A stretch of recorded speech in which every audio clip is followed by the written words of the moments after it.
And what are some of the factors when you're looking across cities that determine whether an intervention is successful? And maybe what are some of those common barriers as well? So I mentioned the political will. Mhm. So really requiring political will, and every city that is part of this network has a commitment from the mayor or the highest level political person within that city to support work within partnership. I think also ensuring that the city technical teams have the capacity and understanding of what is required to have these policies passed or interventions implemented. And that's where our partners really come in and are essential. That's Vital Strategies that is supporting the cities. They have teams all over the different regions. And so they provide technical guidance and capacity, as well as the World Health Organization, that is another partner of ours. And what does technical assistance in this regards look like? That's a very good question. I mean, it's very broad. It could be, training teams on best practice or implementation or community engagement, communications. So it's providing them with some technical skills that will allow them to implement their programs. And so that's something that we provide. So it's the trainings, but it's also networking with other cities, and they can share their technical understanding of the work. And then it is also could just be one-on-one. We have regional managers that work with all of the cities, and it's them helping the cities, weed through the processes that are required for them to implement the work. And considering once again that you all have worked with this like large cohort of leaders and cities, what advice would you give to city leaders out there who want to prioritize non-communicable diseases and injury prevention, but maybe they lack the resources or the political backing? Well, one, it's always communicating about the burden, so helping to understand what the issues are within the city. Two, getting that political will and making sure that that's supported at the highest levels of government. Resources, it's always challenging in some of the low and middle income cities because resources are somewhat scarce. So doing what you can with what you have with the hopes of demonstrating the positive aspects of the work and potential, you know, upping of the commitment by the city. And what excites you most about the future of urban public health and the impact that the Partnership for Healthy Cities will have? I think even beyond the Partnership for Healthy Cities, it is absolutely refreshing to see the commitment and technical expertise in cities around the world. It's amazing individuals that are committed to improving public health, and it's an honor to be able to support them and help augment their work, whether it be through that technical support, through trainings, through opportunities to talk with other cities that are facing similar challenges, and then also allowing them to be seen as leaders.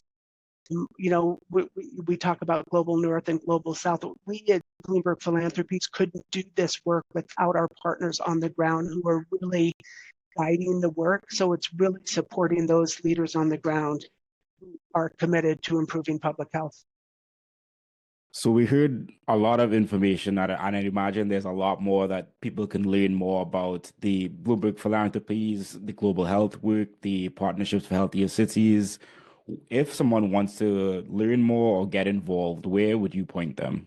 So we have a lot of different resources. You could go to our website, which is bloomberg.org. You can follow us on LinkedIn, Twitter, and Instagram at Bloomberg Philanthropies for LinkedIn, at bloomberg.org, DOT.org on Twitter and Instagram. And then for specifically the Partnership for Healthy Cities, we have a website that is citiesforhealth.org.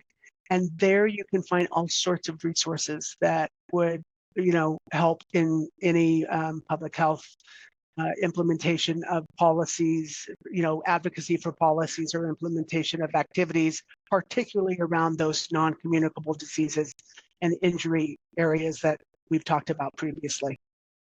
Okay, that's awesome. Well, I will be sure to link those in the description and the show notes for people to check out if they're interested. I Great. yeah, absolutely. It's very, very exciting learning about this work, and I think it's so important that this is happening, and I hope that there is a lot more similar types of work to come out like this because it's very essential. Well, thank you for your interest in public health. I know you also have an MPH. Yeah, So that we got to work together to make sure that public health is, front and center. absolutely, absolutely. And I was curious because your role at Bloomberg Philanthropies is the injury prevention lead. In your role, what are some of like your main responsibilities? So in our injury prevention program, we have a road safety initiative where we're working in 15 countries and 27 cities and 2 states. So if you think about that global reach, it's pretty intense. We work with 10 partners that support our local governments and national governments around the world, and then also working on drowning prevention, working in Vietnam, Bangladesh, Ghana, Uganda, India, and the United States. So it's really supporting our funded partners to ensure that they're supporting the work on the ground and advocating for governments to take on this work. So Hmm. really our job is to demonstrate what can be done with the hopes that government will take on the work, fund it, and scale it up. And we've seen some great examples of that happening, particularly in drowning prevention, where in Bangladesh we supported community daycare for children ages 1 to 4, because we know that more than 10,000 of those children drown every single year because they're unsupervised. So we started this work in 2012. And in 2022, the government took over our work and it expanded throughout the country. So that was a huge win. And that's everything that we're trying to do, is to pass off the work to the ownership of the government. And we achieved that in Bangladesh. We're about to have that happen in Vietnam on drowning prevention. And we've seen some great progress across our road safety programs as well.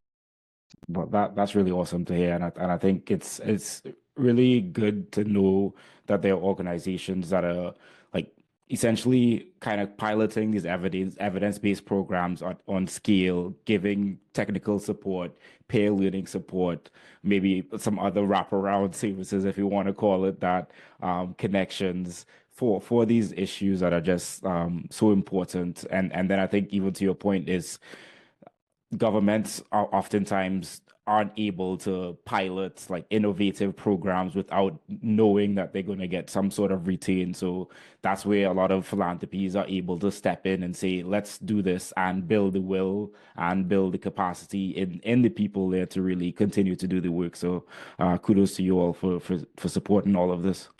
Well, thank you so much. And I would also just add to what you just expressed, evaluating it all along the way and using the data to help guide the strategy.